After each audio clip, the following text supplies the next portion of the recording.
이 시간 하나님 말씀 함께 보겠습니다. 베드로전서 4장 1절에서 5절 말씀 보겠습니다.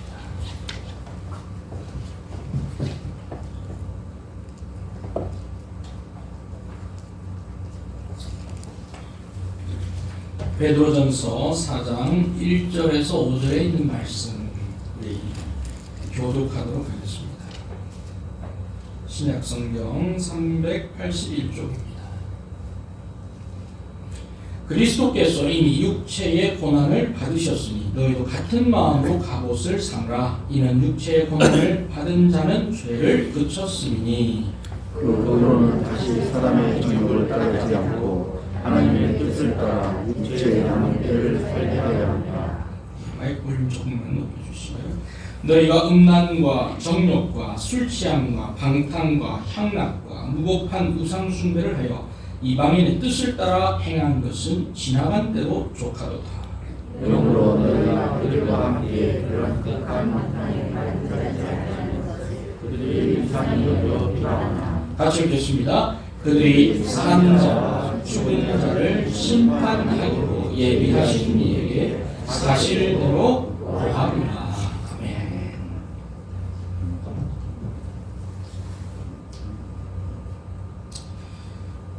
여러분들이 목사님을 도와주는 여러 가지 방법이 있습니다만 기도하는 것 목사님 도와주시는 것이고요.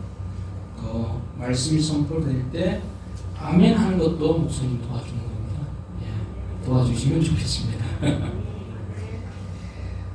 올해 만 101세가 되는 연세대 철학과의 김형석 교수님이라는 분이 있습니다.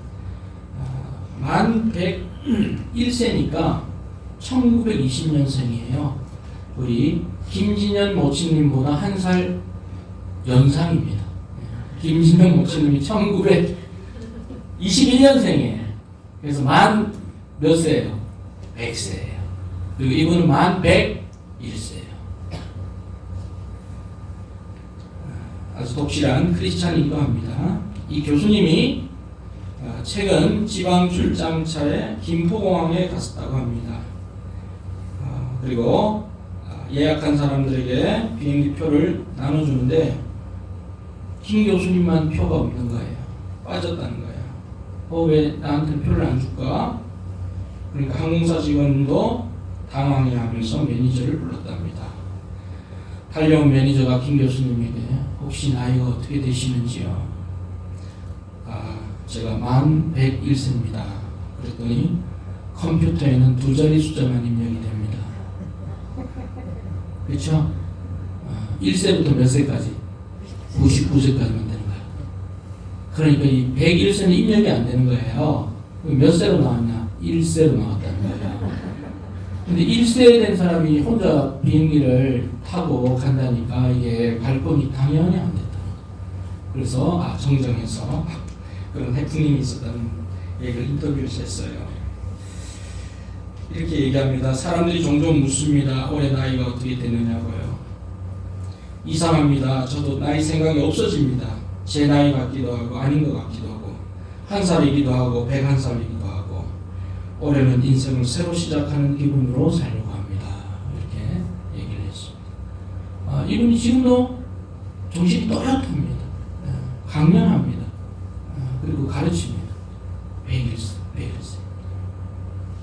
우리 김진현 모치님도 정신이 또렷하시죠. 그러나 시간이 지나면서 작년 또 올해 조금씩 차이가 있어요. 그런데 이분은 더 그런 것에 또렷하게 지금도 인터뷰하시고 언론에서 칼럼 쓰시고 여러분 찾아보시면요 정말 배울 점들이 많은 분이 김형석 교수님 책도 나왔어요. 이렇게 사시는 우리 김형석 교수님 부럽기도 하고 존경스럽기도 합니다. 김 교수님이 오래 살아서 부럽다기보다는 오래 살 뿐 아니라 또렷하고 또 가치 있게 사는 것이 귀하다는 것입니다. 우리 성도님들 그렇게 사실 수 있기를 축복합니다. 옆에 분에게 축복합시다. 축복합니다. 그렇게 합니다. 장수와 총명의 축복이 더하길 바랍니다. 여러분 치매가 이제 일상화됐잖아요. 이제 나이가 드신 분들 자꾸 치매 안 걸리면 이상한 분 같아. 그러나 할 수만 있으면 안 걸리면 좋겠습니다. 그렇죠? 치매 안 걸리는 방법은 계속 공부하는 거예요. 공부하는 것입니다. 하나님 말씀을 공부하고 말씀을 공부하고 공부해야 내가 멈추잖아요. 계속 움직여요. 안 그러면 내가 점점 죽습니다. 그래서 했던 말을 또 하고 기억을 못하고 점점 떨어져요. 뇌를 계속 활성화시켜야 돼요. 장수할 뿐 아니라 우리에게 주어진 시간, 사람은 각자는 주어진 시간이 있습니다. 어떤 사람은 그 주어진 시간이 이 김영석 교수님처럼 102세를 넘어가는 분도 있고, 어떤 사람은 100세가 되기도 하고, 어떤 사람은 단명하기도 하고, 그러나 다 하나님께서 우리에게 주어진 시간이 있잖아요. 그 시간을 우리는 가치 있고 보람 있게 살아야 하는 것입니다. 다음 생이 또 이 땅에 태어난다는 말씀이 성경에는 없어요. 네. 여러분 다시 또 태어나서 뭐 그런 게 없어요. 한 번 연습하고 두 번째 실전이 아니에요. 그냥 뭐예요? 실전이에요. 우리에는 이 생과 내생, 이 영원한 생명, 이것이 있는 건데 이것을 우리가 주어진 시간을 잘 써야죠. 어이구 실수했네. 이렇게 할 수가 없잖아요. 오늘 본문 2절을 보면 이렇게 말씀하고 있습니다. 2절 우리 같이 한번 읽어볼까요? 시작. 그 후로는 다시 사람의 정욕을 따르지 않고 하나님의 뜻을 따라 육체의 남은 때를 살게 하려 합니다. 육체의 어떤 때요? 남은 때요. 여러분 육신, 여러분 손을 한번 만져보세요. 괜찮아요? 지금 한번 만져보세요. 지금 네. 자 옆에 분 있죠? 한번 꼬집어 보세요. 괜찮아요? 지금 네. 너무 세게 말고 네. 이 육체가 지금은 느낄 수 있는 거예요. 근데 이 육체가 남은 때가 있어. 무한정 남았으면 경각심을 가질 필요도 없어요. 그렇죠? 그러나 뭐예요? 제한된 시간이 있어. 저 옆에 분 한번 보세요. 제한된 시간이 얼마나 있을 것 같아요? 네. 네. 모르죠? 그러니까 우리가 어떻게 해요? 사랑해야 되는 거예요. 아멘? 네. 한 번 만질 거 몇 번 만져야 돼요? 몇 번요? 두 번 너무 작다. 좀 더 만지고. 그렇죠? 사랑한다는 말도 한 번 할 거 몇 번 해요? 좀 도와주세요. 도와달라고 했는데 안 도와주시네. 진짜. 그러게요. 네. 몇 번? 10번. 자, 옆에 분 보세요. 10번 내가 하겠습니다. 한번 얘기해보세요. 10번. 아니, 그래요. 왜냐면 이게 쓰고 싶어도 쓸 수 없는 데가 온다 이 말입니다. 여러분 장례식장에 가면은 그 마지막 그 입관하잖아요. 부모님하고 이 정이 크면 클수록 그 입관식에서 사람들이 엄청 울지 않아요. 정이 없더라도 울죠. 입관식에. 근데 그 입관식에서 고인이 말을 한마디 해주면 정말 감사하겠죠? 할 수 있어요? 없어요? 없어요. 사람들 그것에 얼마나 안타까워 합니까? 살아있을 때 사랑하고 더 열심히 사랑하는 우리가 되기를 바랍니다. 표현할 때 더 표현하는. 왜냐하면 육체는 남은 때가 있는 거예요. 이것이 다 닳고 완전히 말도 할 수 없고 표현할 걸 다 표현하고 가면 감사하겠죠. 그런데 말은 하지 못하고 쓸 것도 하지 못하고 거의 70%는 쓸 수 있는데 생명만 없다. 얼마나 안타까워. 그래서 열심으로 우리가 사랑해야 되고 열심으로 표현해야 되고 우리 육체 쓸 수 있으면 더 열심히 해야 되는 거예요. 하나님께서는 각자에게 시간이라는 선물, 기회를 주셨습니다. 우리는 그 시간을 허비하지 말아야 합니다. 잘 보내는 최선의 삶을 사는 것이 바로 충성하는 삶입니다. 그것이 바로 그리스도인이 이 주어진 이 한계 속에서 최선을 다하는 삶의 태도입니다. 오늘 저는 베드로전서 4장 1절에서 5절을 본문으로 남은 인생을 잘 사는 방법이라는 제목으로 말씀을 드리겠습니다. 제목이 아주 상투적이긴 하죠. 네, 그럼 필요한 말씀입니다. 한번 따라합시다. 남은 인생을 잘 사는 방법. 남은 인생. 나에게 주어진 육신의 때가 얼마인지는 모르지만 그 남은 인생을 잘 사는 방법이 무엇인가? 베드로 사도는 우리에게 뭐라고 말씀하고 있는가 보도록 하겠습니다. 여러분, 남은 인생, 남은 때를 잘 보내기 위해서 우리가 어떻게 살아야 할까요? 첫 번째로는 사람의 정욕대로 살아서는 안 된다는 것입니다. 정욕대로 살아서는 안 된다는 것입니다. 본문 2절 말씀을 보겠습니다. 2절 말씀 시작. 그 후로는 다시 사람의 정욕을 따르지 않고 하나님의 뜻을 따라 육체의 남은 때를 살게 하려 함이라. 여기 두 가지가 반복되죠. 사람의 정욕, 정욕을 따르는 삶. 또 무엇을 따르는 삶이에요? 하나님의 뜻을 따르는 삶. 첫 번째는 뭐? 정욕대로 사는 게 아니에요. 내 남은 인생을 살려면 잘 살기 위해서는 정욕대로 사는 삶이 아니라. 그렇다면 여러분, 여기서 베드로 사도가 말한 사람의 정욕이 무엇인가 우리는 좀 이해를 할 필요가 있습니다. 정욕이라고 하니까 좀 나쁜 표현처럼 들리죠. 꼭 그렇지만은 않습니다.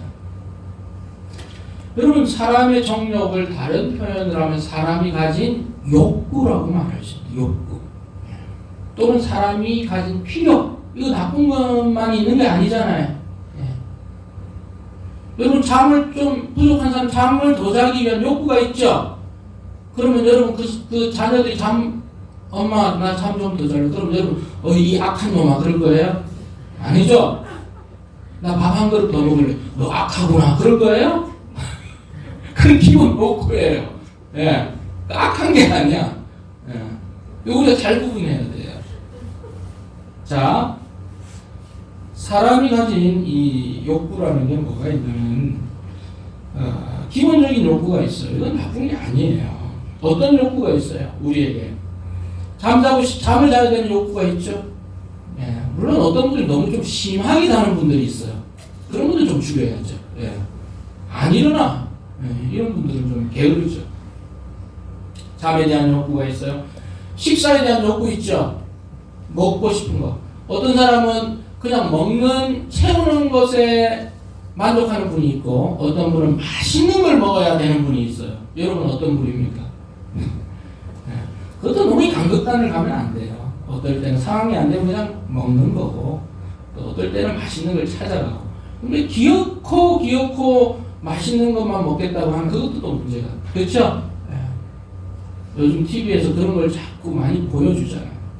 그러다 보니까 또 그런 욕구들이 더 많이 생기기도 합니다. 나쁜 게 아니에요. 성적인 욕구. 성적인 욕구가 필요하죠? 예, 이거 성적인 욕구가 있어야 뭐야? 이 사회가 유지됩니다. 가정이 생기죠? 그리고 결혼이 생기죠? 자녀들이 낳죠? 그러면 사회가 유지되는 거예요. 예. 그런 잘못된 성적인 욕구는 지양해야 되겠죠. 그러나 욕구 자체가 나쁜 것은 아니라는 거예요. 이것을 생리적인 욕구라고 하는데 1단계라고 합니다. 가장 기본적인 욕구죠. 2단계는 안전에 대한 욕구가 있습니다. 사람이 건강해지고 싶은 것, 그리고 어떤 재정적인 것을 좀 자기가 압박에서 벗어나서 좀 쓰고 싶은 것, 또 안전한 주거 환경에서 살고 싶은 것. 이것은 보통 두 번째 욕구라고 합니다. 안전에 대한 욕구. 그래서 1단계 욕구가 채워지면 그 다음 2단계 욕구가 채워지고요. 그 다음 3단계 욕구는 뭐냐면 어디에 소속되고 다른 사람과 대인관계하고 싶은 그런 욕구가 있어요. 예. 여러분 잠도 안 자고 먹을 거 못 먹은 사람이 다른 사람들하고 교제하고 싶어요. 그러겠어요? 먹어야지. 그러니까 기본적인 게 안 채워지면 그 다음 욕구가 안 되는 거예요. 그 다음에 4단계는 존중의 욕구가 있습니다. 서로 존중하고 또 어떤 것을 이루려고 하고, 마지막 단계는 자아실현의 욕구. 이렇게 구분하는 게 통상 메슬로우의 5대 욕구라고 하는데 맞는 것 같아요. 근데 저는 여기 한 가지 더 추구해서 6번째 욕구, 하나님을 닮아가고 싶은 성화로운 삶을 살고 성화로운 삶을 이루고자 하는 성화의 욕구까지 있으면 더 좋겠다 생각을 해봅니다. 예. 자, 그러면 지금 베드로 사도가 이렇게 얘기했어요. 사람의 정욕을 따르지 마라. 그럼 이 1단계에서 이 6단계까지 있는 욕구에서 어떤 것에만 살지 말라는 거예요.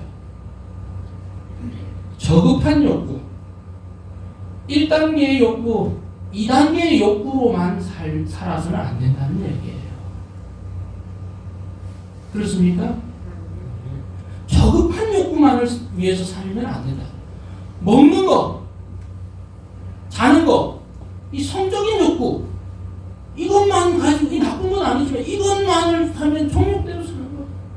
또는 어떤 재물, 또 그리고 안전, 건강, 이것만 가지고는 이 사람이 동물적인 거예요.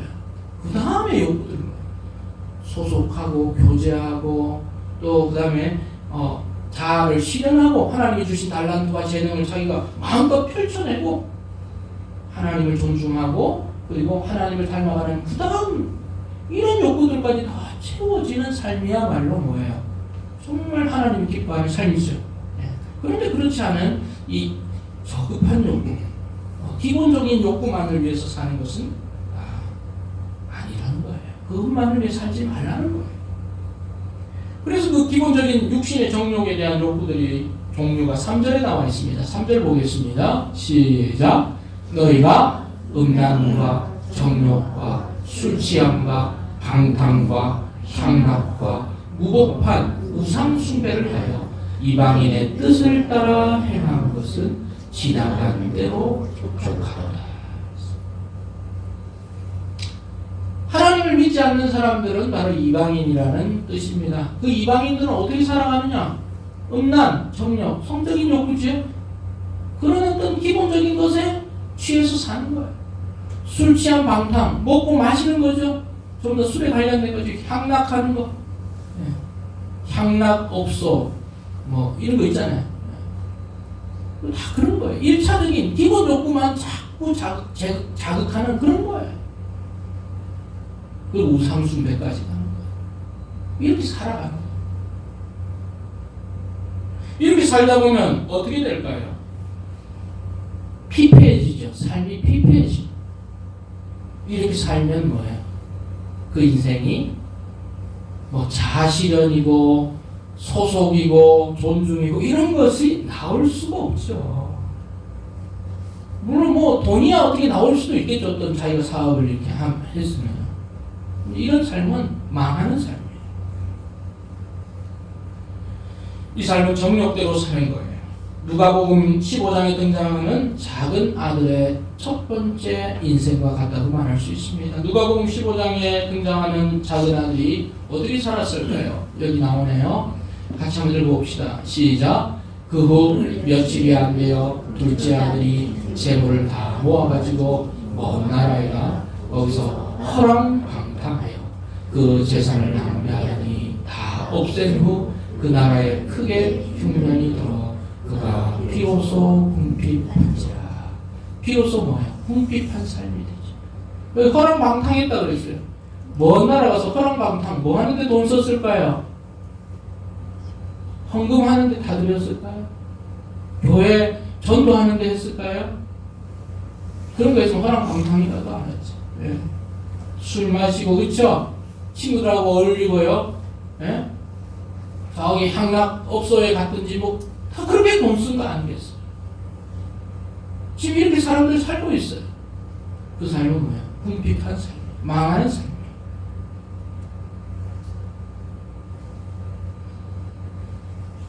사람의 욕구는 중요하지만 기본적인 욕구만을 가지고 사는 인생이 되어서는 안 돼요. 그것이 낭비하는 삶이에요. 하나님을 기쁘게 하는 삶이 될 수가 없어요. 그러나 기업들은 끊임없이 그 기본적인 욕구를 사람들에게 주면서 서비스로 주면서 자기들은 돈벌이를 합니다.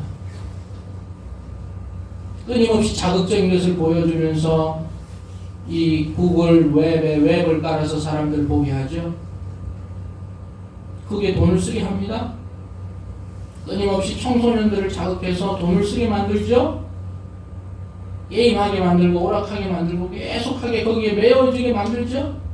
다른 자아 실현이든지 자아 존중 생각하지 못하고 현재가 즐겁다는 그것을 매이게 만드는 거예요. 계속하게 만들어요.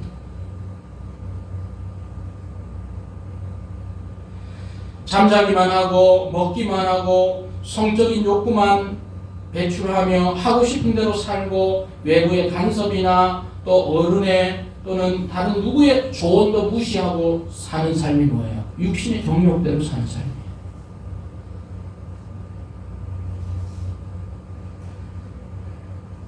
제 중고등학교 시절에도 보면 그런 주변의 친구들이 있잖아요. 한 반에 저희 한 56명 정도 되면 항상 서너 명은 껄렁한 친구들 저 뒤에 있잖아요.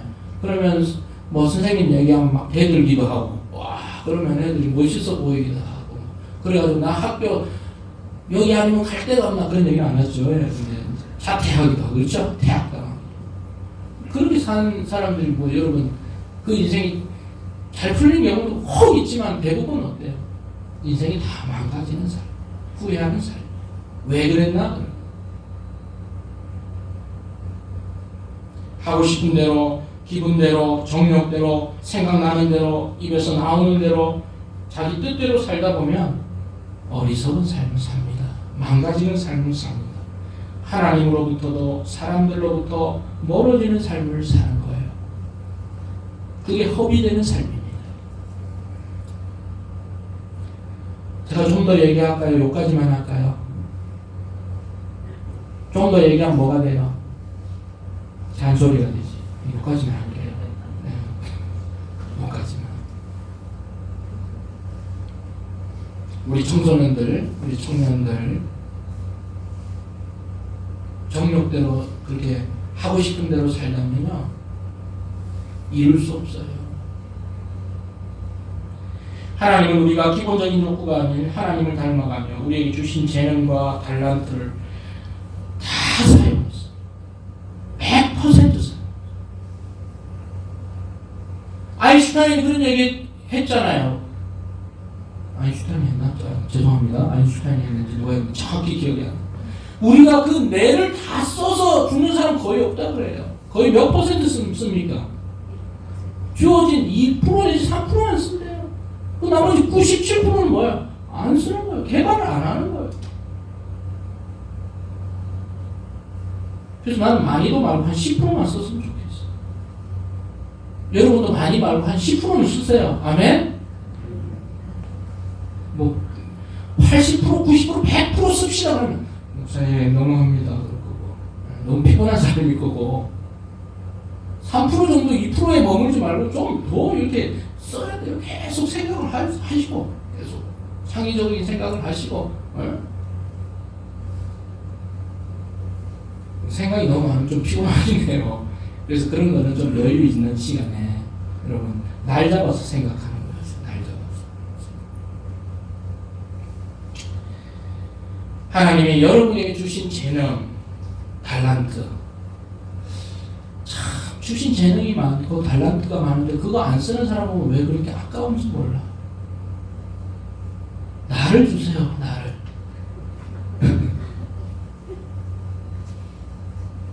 그런 재능이 많은데 안 써. 썩혀둬요. 묻어둬요. 그럼 주님 뭐라고요?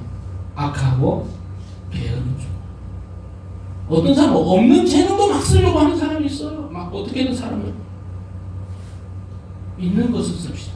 따라합시다. 있는 거는 씁시다. 써야죠. 못 쓸 때가 없네. 성도 여러분, 육신의 정욕대로 따르지 않는 게 인생을 잘 사는 비결이라는 걸 여러분 기억하시길 바랍니다. 정욕대로 살아서는 망하는 길. 그럼 우리는 어떻게 살아야 합니까? 하나님의 뜻을 따라 살아야 하는 것이죠. 2절에 나오듯이 사람의 정욕을 따르지 않고 하나님의 뜻을 따라 육체의 남은 때를 살게 하려 함이라 그랬습니다. 자, 그러면 이 하나님의 뜻을 따라 사는 삶이 무엇인가? 하나님의 뜻을 따라 사는, 지난주에도 제가 하나님의 뜻을 따라 사는 삶을 얘기하면서 선행하는 삶이라는 말씀을 드렸는데, 여기 4장 19절에 보면 또 한번 그런 의미가 나와 있습니다. 여러분 베드로전서 4장 19절을 보세요. 같이 한번 읽겠습니다. 시작. 그러므로 하나님의 뜻대로 고난을 받는 자들은 또한 선을 행하는 가운데에 그 영혼을 이끄신 창조주께 의탁할지니라. 여기 보면 하나님의 뜻대로 사는 사람은 뭐예요? 하나님이 주신 고난도 뭐예요? 받아요. 또 하나님의 뜻대로 사는 사람은 선을 행해요. 그리고 하나님의 뜻대로 사는 사람은 그 영혼을 누구에게 의탁합니까? 하나님께 의탁합니다. 이게 하나님의 뜻이에요. 큰 덩어리예요. 그러니까 기본적인 욕구만으로 사는 삶이 아니라는 것입니다. 하나님이 나를 불러주신 그 부르심에, 또 하나님이 나에게 주신 그 재능과 달란트를 충분히 발휘하면서 하나님의 뜻대로 살아가는 거예요. 그것이 본문에서는 뭐라고 표현되어 있느냐? 베드로전서 4장 1절에 이렇게 말씀하고 있습니다. 1절 같이 읽겠습니다. 시작. 그리스도께서 이미 육체의 고난을 받으셨으니 너희도 같은 마음으로 갑옷을 삼으라. 이는 육체의 고난을 받은 자는 죄를 그쳤습니다. 하나님의 뜻대로 사는 삶에 있어서 베드로 사도가 우리에게 권면하는 것은 뭐냐? 너희도 같은 마음으로, 같은 마음, 누구와 같은 마음이에요? 그리스도와 같은 마음으로. 무엇을 삼으라고요? 갑옷을 삼으라. 그리스도와 같은 마음으로 갑옷을 입는 삶이에요. 그게 하나님의 뜻대로 사는 삶. 이게 무슨 말인가? 자, 여기 보면 그리스도께서 이미 육체의 고난을 받으셨다, 이렇게 얘기했어요. 여러분, 그리스도, 우리의 구주 되신, 또 여러분의 구주 되신 예수님이 여러분과 나를 위해서 육체의 고난을 받으셨습니다. 맞습니까? 그 고난은 십자가의 고난이에요. 죽으심이에요. 그 고난과 순환을 그분이 받으셨어요. 그러나 고난과 순환을 받으시면서 주님이 뭐라고 하셨어요? 주님이 어떤 태도를 보이셨습니까? 하나님께 고난과 순환을 주신 그 하나님을 욕을 했어요? 저항했습니까? 대들었나요? 아니에요. 주님 어떻게 하셨어요? 죽기까지 뭐예요? 순종하셨어요. 그냥 받아들이셨죠. 성도님들도 똑같습니다. 같은 마음으로 그랬어요. 같은 마음. 여러분 어떤 고난을 받아요? 어떤 어려움을 받아요? 그럼 그것을 뭐예요? 그냥 예수님이 그 고난 받을 때 대들거나 저항하거나 막 그들을 흠집내거나 그렇게 하지 않았던 같은 마음, 뭐예요? 그리스도의 마음이죠. 하나님 아버지가 사랑하는 마음이죠. 그 마음이 있어야 되는 거예요. 빌립보서 2장 5절 8절에는 이렇게 말씀합니다. 너희 안에, 같이 읽읍시다. 시작. 너희 안에 이 마음을 품으라. 곧 그리스도 예수의 마음이니 그는 근본 하나님의 본체시라. 하나님과 동등됨을 취할 것으로 여기지 아니하시고 오히려 자기를 비워 종의 형체를 가지사 사람들과 같이 되셨고 사람의 모양으로 나타나서 자기를 낮추시고 죽기까지 복종하셨으니 곧 십자가의 주루시니라. 이게 바로 무슨 마음이에요? 그리스도와 같은 마음이에요. 이런 마음으로 뭘 입으라고 그래요? 다시 본문으로 돌아가 주세요. 1절 4장 1절. 이런 마음으로 뭘 입으라고요? 갑옷을 따라합시다. 갑옷을 삼으라. 그런 마음으로 갑옷을 입어야 돼요. 그런 마음을 가지지 않으면요, 세상에서 날아오는 화살에 똑같이 반응합니다. 똑같이 저항하고 똑같이 화내고, 이에는 이, 눈에는 눈, 정욕에는 정욕, 욕에는 욕으로 사는, 그렇게 살지 마라. 그리스도가 고난받았을 때 보내주셨던 그런 마음으로, 그 같은 마음으로 갑옷을 삼으라. 갑옷을 해서 너희 마음을 보호하라. 그래서 어떤 외부적인 어떤 그런 것들이 오더라도 주님이 대응했던, 보이셨던 그런 방식으로 너희들도 살아라. 고난을 받은 사람은 죄를 그치기 때문이다.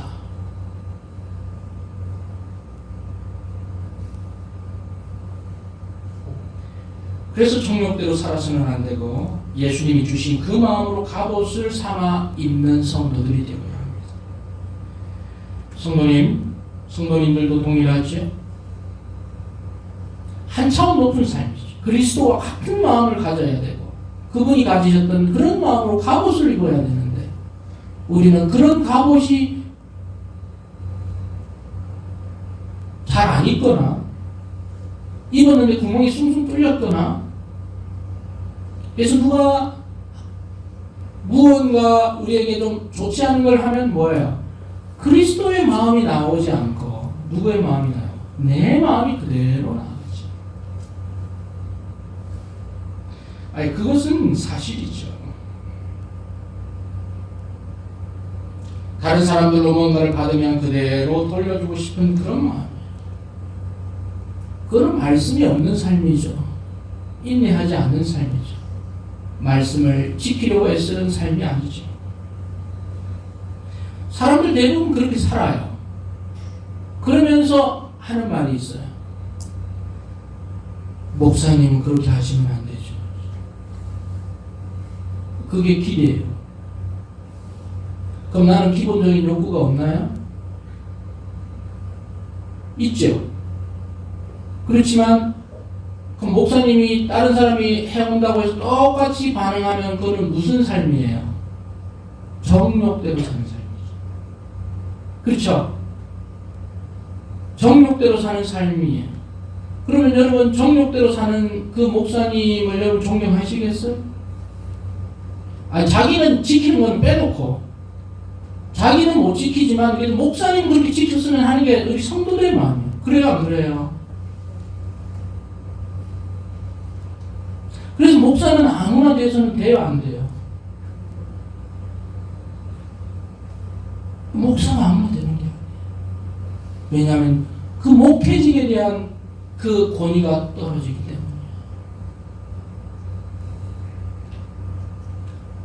그러면 본인은 막 그렇게 행동하고 목사님은 그렇게 하시면 안 되죠. 그 말을 또 맞는 거예요? 그것도 안 맞는 거예요. 본인도 그렇게 살아야 돼요.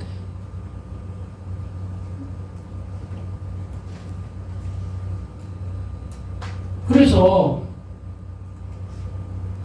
이 목사님, 전도사님, 사역자들은요, 그런 과정을 거쳐야 돼요. 그래서 우리가 그런 분들을 귀하게 또 여겨야 돼요.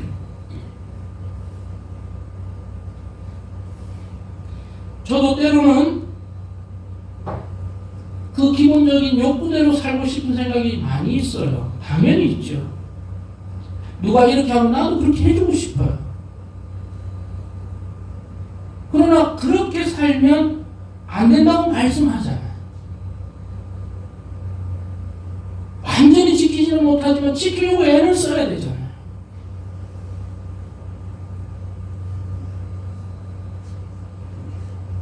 사람들은 자신이 하고 싶은 대로 보통 행동하고 자신의 유익과 그 유익이 많이 남는 것을 선택합니다. 계산하면서 살아요. 교회도 그렇게 선택합니다. 은혜를 몰라보는 사람이 많아요. 은혜를 몰라본다. 배은 망덕하게 하는 삶을 삽니다. 은혜를 배신해요. 덕을 흐트러뜨리죠. 그게 배은 망덕이에요.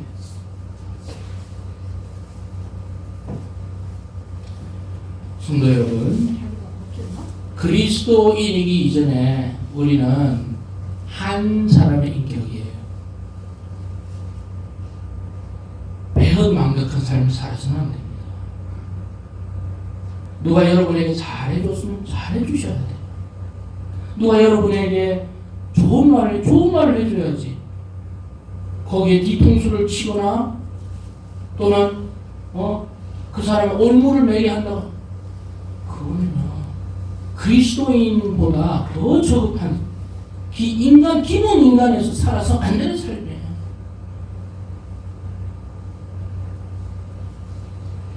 그런데 그런 일을 목회하면서 가끔 경험합니다. 그런데 그럴 때마다 그 전이나 후나 보면 꼭 제가 말씀을 어떻게 전하냐 하면, 여러분 이에는 이, 눈에는 눈처럼 살지 마세요. 그런 말씀 꼭 또 전하더라고요. 도리어 복을 빌어주세요. 그 말씀과 씨름합니다.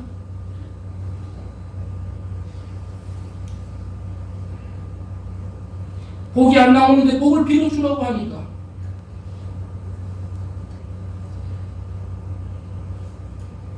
하나님, 저는 안 되는 것 같습니다. 그래도 해라 그러지. 그것을 위해서 부름받았다. 그럼 순종하였죠. 성도 여러분, 여러분도 똑같지 않습니까? 자기 유익과 자기 편한 대로, 자기 뜻대로 그렇게 사는 것, 그거 하나님 원하지 않습니다. 하나님의 뜻을 따라 우리 육체의 남은 데를 보내기 위해서는 내 뜻이 아니라 여기 나오듯이 육체의 고난을 고스란히 받으시고 순종하셨던 그리스도 예수의 마음으로 갑옷을 삼아야 하는 거예요. 그것이 주님이 주는 교훈이에요. 최용수의 갑옷을 입는 게 아니에요. 여러분이 자란 그 성향대로 사는 게 아니에요. 그리스도의 갑옷을 입어야 합니다. 그것이 바로 육체의 남은 때를 보내는 주님의 권면이고 우리 베드로 사도의 권면인 것입니다. 그 권면은 또 어떤 삶과 똑같습니까? 바로 회개하고 돌이키는 삶이라 말할 수 있습니다. 누가복음 15장의 그 작은 아들이 허랑방탕했습니다. 그러나 그게 끝이 아니었어요. 그 친구가 어떻게 됐습니까? 다시 돌아왔죠. 누가복음 15장 18절 20절에 이렇게 말씀합니다. 내가 일어나 아버지께 가서 이르기를, 아버지, 내가 하늘과 아버지께 죄를 지었사오니 지금부터는 아버지 아들이라 일컬음을 감당하지 못하겠나이다. 나를 품꾼의 하나로 보소서 하리라 하고 이에 일어나서 아버지께로 어떻게 한다고요? 돌아가니라.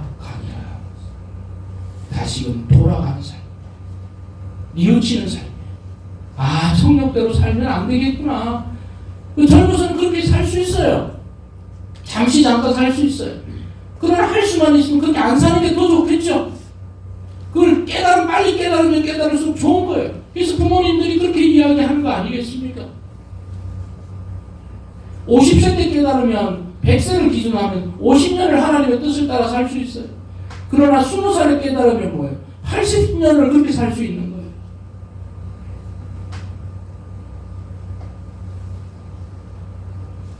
그래도 작은 아들은 돌아왔어요. 돌아와서 아버지 옆에서 이제 아버지와 함께 지내는데, 그런 경험을 하지 못했던 큰 아들은 계속 뭐예요? 시기하죠. 질투하죠. 아버지의 마음을 모르면서 살고 있어요. 그게 더 비참한 삶이에요. 불행한 삶이에요. 한번 잘못했다가 깨달아가서 다 뉘우치면 그나마 괜찮아요.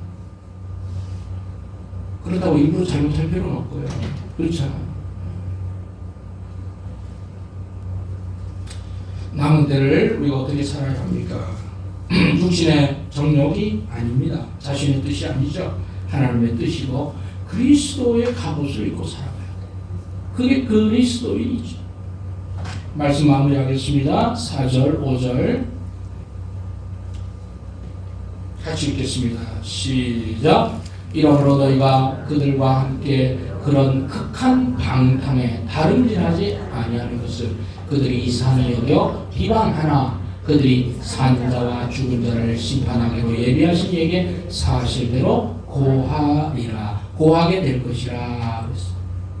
사람들은 그렇게 살지 않는 우리를 가리켜서 참 이상한 사람들이라고 비방하겠지만 산자와 죽은 자를 심판하시는 분 누구십니까? 우리 구주 예수님 앞에서 우리는 우리가 어떻게 살았는지에 대해서 다 낱낱이 고할 수밖에 없는 거예요.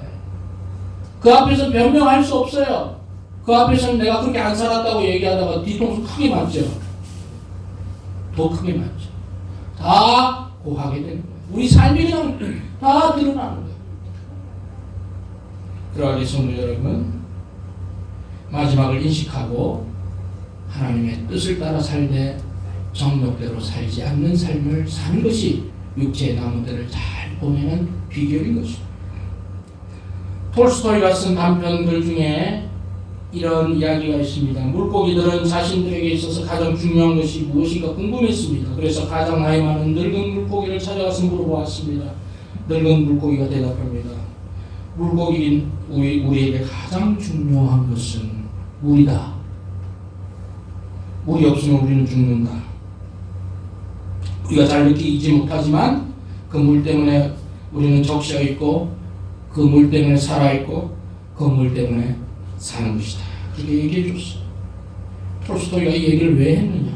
사람들이 하나님의 은혜 안에 살면서 하나님의 은혜를 모르는 것을 풍자하기 위해서 하는 거예요. 하나님이 그를 부르셨고 하나님이 그를 건지셨고 하나님이 그를 먹이시고 하나님이 은혜를 주시고 사람들을 붙여주시고 살게 해주셨는데 그는 정작 하나님 어디 있냐고 말하고 있는 거예요.